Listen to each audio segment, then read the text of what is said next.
लग्नानंतर होईलच प्रेम या मालिकेच्या आजच्या एपिसोडमध्ये आपण पाहत असतो की ही आर्या जीवाला टॅटू काढण्यासाठी तयार करत असते. त्याला म्हणत असते एखादी गोष्ट आपल्याला करावीशी वाटली ना तर लगेच करून टाकायची. आता तुम्हाला बाळ हवं होतं तर तुम्ही लगेच सरोगीशी निवडली.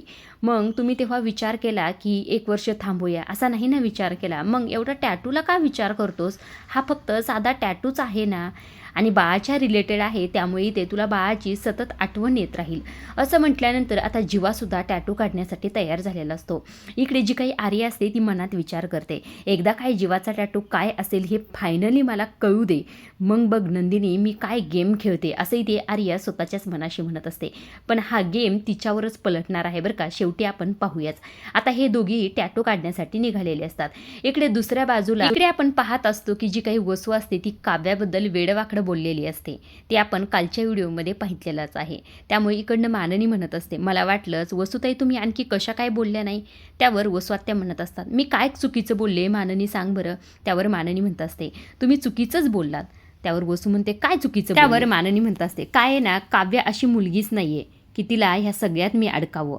असं म्हटल्याबरोबर वसू मुद्दाम म्हणत असते, खरंच ग माननी खरंच तुझी सून ना अगदी जगावेगळी आहे. त्यावर माननी म्हणते, हो माझी सून आहेच जगावेगळी, कारण ती प्रेग्नेन्सी आणि IS सगळं एकत्र सांभाळते. काही न स्वात्या हे विणकाम ह्या सर्व गोष्टी आपण रिकाम्या वेळेत करायचो. आता काव्याला तेवढा वेळच नाही. ती खरं तर एक मोठं आणि खूप जिम्मेदारीचं काम करते असंही ते माननीने म्हटल्या. इकडनं वस्वात्या म्हणत असतात, काय ना माननी हे सगळं काही बोलायला फार सोपं आहे ग. त्या काव्याला आता साधा स्वतःसाठी वेळसुद्धा नाही, मग ती बाळाला काय सांभाळेल. असं म्हटल्याबरोबर पार्थ म्हणत असतो, मी सांभाळेल, त्याची काळजी तुम्ही अजिबात करू नका. काय तू सांभाळणारच? हो मी सांभाळेल. मी त्याचं डायपरसुद्धा बदलेल आणि आईने स्टोअर करून ठेवलेलं दूधसुद्धा त्याला पाजेल, अंगाई गाईल, त्याला झोपी घालल. ह्या सर्व गोष्टी मी करेल, कारण की मी सुद्धा बाबा होणार आहे. आणि कुठं लिहून ठेवलं आहे का हे सगळं कामे फक्त आईचेच आहेत म्हणून? बाबासुद्धा करू शकतात. असं म्हटल्याबरोबर इकडनं वस्वात्या म्हणत असतात, खरंच आदर्शवादी आहात हा तुम्ही दोघंसुद्धा. पण कळेल रे, रिअल लाईफ वेगळीच असते. हे सगळं काही बोलायला तेवढं सोपं आहे, पण तुम्हाला नंतर कळेलच. जेव्हा बाळ आईच्या नावाने रडत बसेल तेव्हा मात्र त्याची आई सरकार सांभाळण्यात व्यस्त असेल.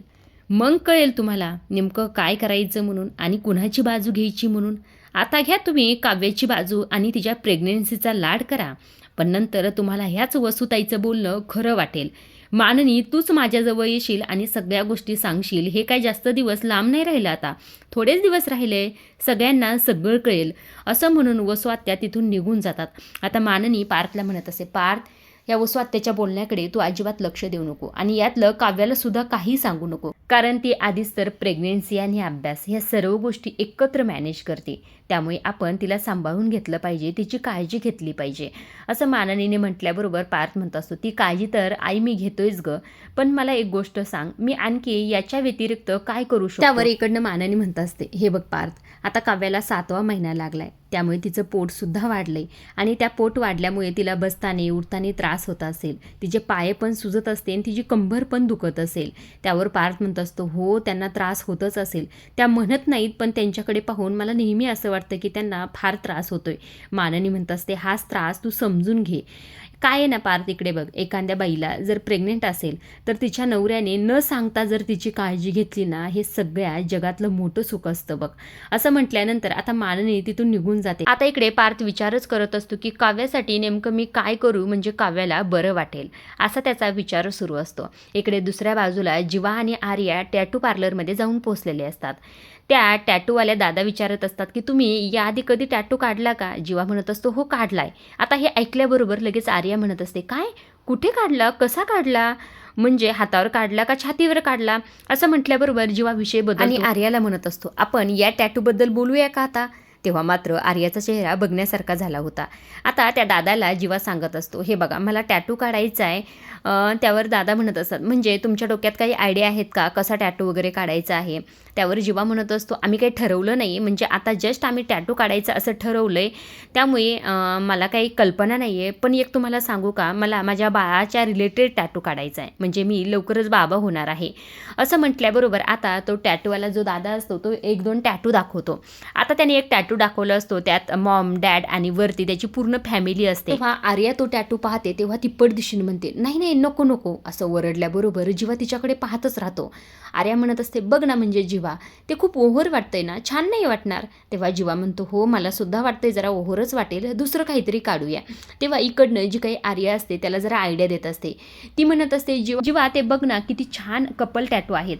तुला सांगू का एक मी असा क्यूट टॅटू बघितला होता. म्हणजे एकाच्या हातावर हाफ बटरफ्लाय आणि दुसऱ्याच्या हातावर हाफ बटरफ्लाय. जेव्हा ते जोडले जातात ना तेव्हा ते पूर्ण होतात. नाहीतर तू बाळाचं एक पाऊलसुद्धा काढू शकतोस. असं म्हटल्याबरोबर जीवा म्हणतो मी हे असे अर्धवट टॅटू का काढू. आणि असंही नंदिनी माझ्यासोबत नाही, ती जर असती तर मग याचा विचार केला असता. असेही मला सिम्बॉल वगैरे नाही आवडत आणि अर्धवटसुद्धा नाव आवडत नाहीत. म्हणजे मला बाळाच्या रिलेटेड काढायचं आहे. म्हणजे मी बाबा होणार आहे हे शब्द आठवल्याबरोबर त्याला नंदिनीने जेव्हा फर्स्ट टाईम मी प्रेग्नेंट आहे ही न्यूज दिलेली असते ते सगळं काही आठवतं आणि त्याने आता ठरवलेलं असतं की बाबा हा नावाचा टॅटू काढायचा. आता इकडे दुसऱ्या बाजूला जी काही काव्य असते ती अभ्यास करत असते, पण मात्र तिला उठून बाहेर जायचं असतं त्यामुळे ती स्लीपर शोधत असते. पण काही केल्या तिची स्लीपर काय तिला कुठे भेटत नसते. त्यामुळे तिने आशाताईंना आवाज दिलेला असतो. आशाताई माझी स्लीपर तुम्ही पाहितली का. त्यावर आशाताई म्हणत असतात हो मी रूम साफ केली का, तेव्हा इकडे साईडला ठेवली होती, थांबा मी देते तुम्हाला. तितक्यातच आता काव्याचा फोन वाजतो. त्यामुळे लगेच आशाताई काव्याच्या हातात तो मोबाईल देतात. आता खरं तर तो कॉल नंदिनीचा असतो. आता काव्या तो कॉल उचलते आणि नंदिनीशी बोलत असते. नंदिनी म्हणत असते ऐक ना काव्या, खरं तर मला आईचा आता कॉल आलता. आई म्हणत होते की काव्याला 7वा महिना लागलाय, मग डोहाळे जेवण कधी करायचं. त्यावर काव्या म्हणत असते काय चाललंय तुमचं सगळ्यांचं, माझा अभ्यास ह्या सर्व गोष्टीतून मला वेळ तरी मिळायला पाहिजे ना, मग दुसरं करायला काहीतरी. आता आशाताई तिथेच उभा असतात आणि त्यांना हसायला येत असतं. काव्या 2 मिनटं नंदिनीला थांबवते आणि म्हणत असते काय झालं आशाताई. त्यावर आशाताई म्हणत असतात म्हणजे ताई तुम्ही आता घरचे सगळे काम करणार का, लादी वगैरे. काय बोलताय तुम्ही आशाताई. त्यावर आशाताई म्हणत असतात अहो म्हणजे असं म्हणतात ना की सगळे कामं केले ना की डिलिव्हरी अशी पटकन होती. त्यावर काव्या म्हणत असते अहो आशाताई मला इथे ब्रश करायला टाईम नाही, हे सगळं काही मी कसं करू. आता आशाताई तिथून निघून जातात. नंदिनी इकडे हसत असते. काव्या म्हणत असते चांगलं आहे हसून घे तू, काय चाललंय गं तुमचं सगळ्यांचं. त्यावर नंदिनी म्हणत अगं काय काव्या, आशाताई बोलत्या त्या अगदी बरोबर आहे. जुने माणसं असंच म्हणायचे गं, म्हणजे प्रेग्नेंट असताना जरा हालचाल केली, लादी ह्या सगळ्या गोष्टी केल्या, घरचे कामं केले तर डिलिव्हरी सोपी जाते. पण तू टेन्शन घेऊ नको, सगळ्यांचं वेगळं असतं, ज्याला जसं झेपेल तसं करावं आणि तुला वेळसुद्धा नाही यासाठी, तू काळजी करू नको. पण हालचाल करण्यासाठी तू एक रुटीनच बनव की, म्हणजे पारसोबत चालायला जाणं रात्री जेवण केल्यानंतर, त्यामुळे काय होईल हालचाल होईल तुझी आणि ॲक्टिव्ह राहशील गं तू. असं म्हटल्यानंतर आता इकडे काव्य म्हणते हो बाई ते सगळं काही करता येईल, पण माझा अभ्यास तर होऊ दे ना गं पूर्णताई. असं म्हटल्यानंतर आता नंदिनी म्हणत असते बरं ठीक आहे हे सगळं काही, पण सगळ्यात महत्त्वाचं वेळेवर जेवत जा बाई. त्यावर काव्य म्हणते हो गं आत्ताच जेवलोत, आई आणि मीच होतो ना, बाकी कोणी नाही आहे, पारसुद्धा कुठेतरी बाहेर गेलेत. नंदिनी म्हणत असते जीवा येणार होते ना घरी जेवायला. काय जीवा, अरे तो घरी तर असायला हवा ना, तो घरी नाही आहे. आता नंदिनी विचार करू लागते की नेमकं जीवा कुठे गेले असतील.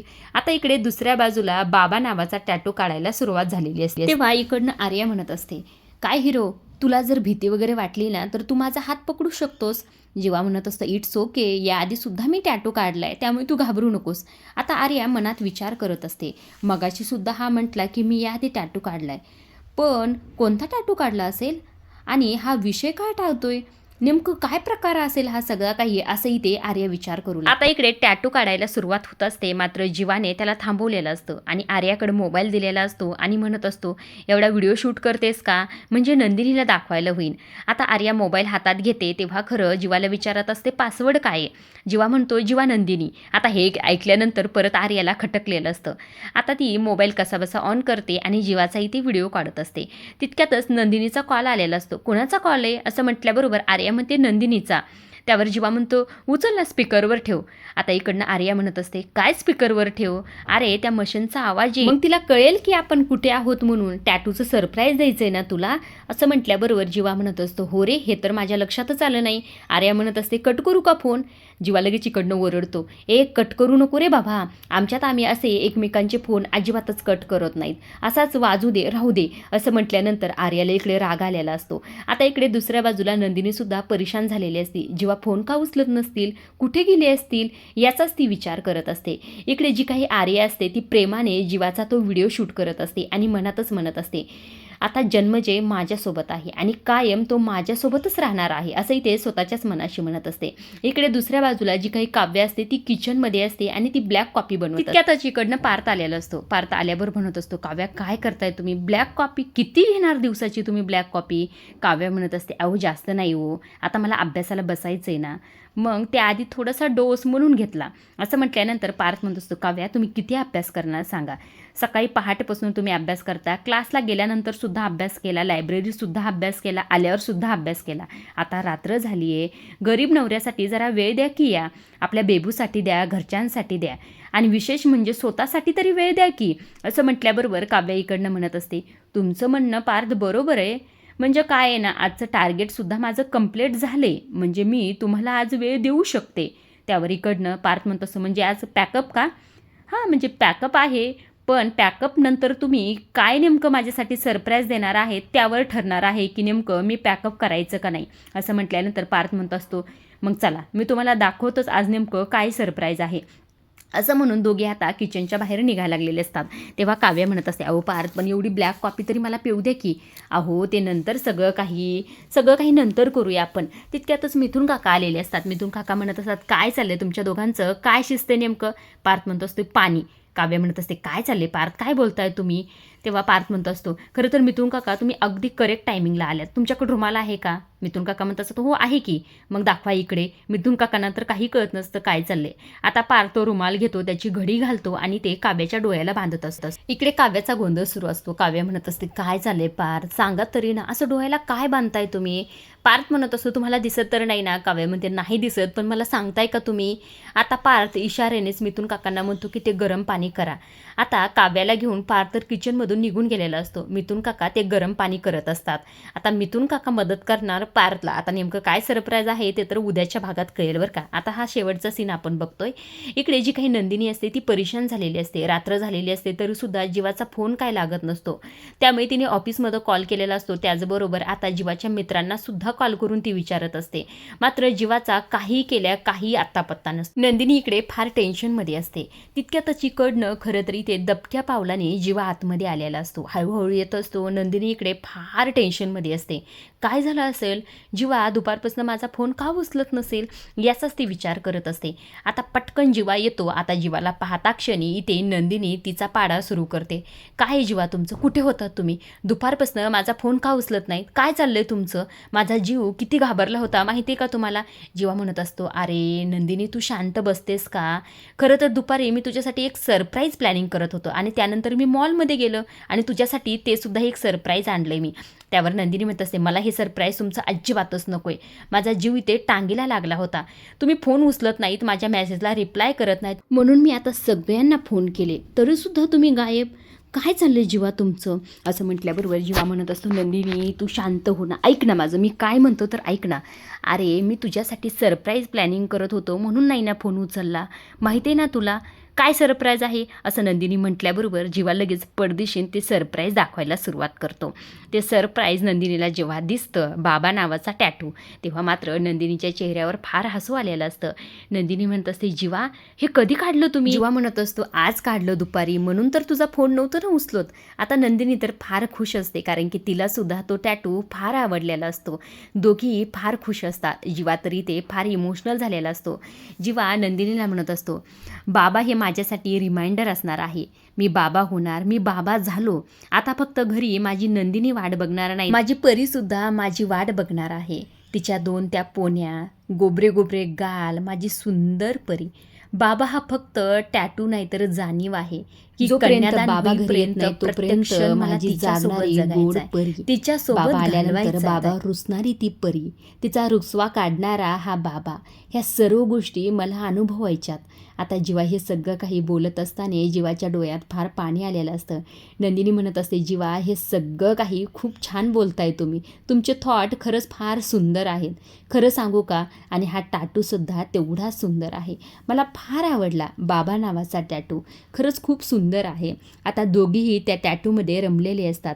दोघीही एकटक लावून त्या टॅटूकडे पाहत असतात. तितक्यातच एंट्री झालेली असते, ती म्हणजे त्या आर्याची. आर्या आल्याबरोबर म्हणत असते, माझा टॅटू कसा आहे सांगा की. असं म्हटल्याबरोबर आता जीवा नंदिनीचं बाहेर लक्ष जातं. दोघांना तर धक्का बसलेला असतो की ही आर्या या टायमिंगला इथे काय करते. नंदिनीला तर हे अजिबातच आवडलेलं नसतं. आता आर्या आतमध्ये येते आणि जीवाला म्हणत असते, जीवा तुझा टॅटू दाखव. आता जीवा समोर हात करतो, तेव्हा मात्र ही आर्यासुद्धा समोर हात करते. आता जीवाच्या हातावर टॅटू असतो तो म्हणजे बाबा नावाचा आणि आर्याच्या हातावर टॅटू असतो तो म्हणजे आई नावाचा. जेव्हा हे जीवा पाहतो, जीवाला सुद्धा धक्का बसलेला असतो, कारण की जीवाला थोडीसुद्धा कल्पना नसते की आर्याने आई नावाचा टॅटू काढून घेतलाय. इकडे मात्र नंदिनीच्या पायाखालची जमीन सरकलेली आहे. आजच्या पुरतं एवढंच. पुढील भाग मात्र फार धमाकेदार होणार आहे. आपण पाहत असतो की नंदिनी चिडलेली असते. आर्याला म्हणत असते की तुला बेसिक सुद्धा अक्कल नाही आर्या. गरोदर असताना टॅटू काढायचा नसतो एवढं सुद्धा तुला माहीत नाही. आमच्या बाळाला काही झालं असतं तर मग काय करायचं होतं. एक गोष्ट या टॅटूसारखीच मनावर कोरून घे.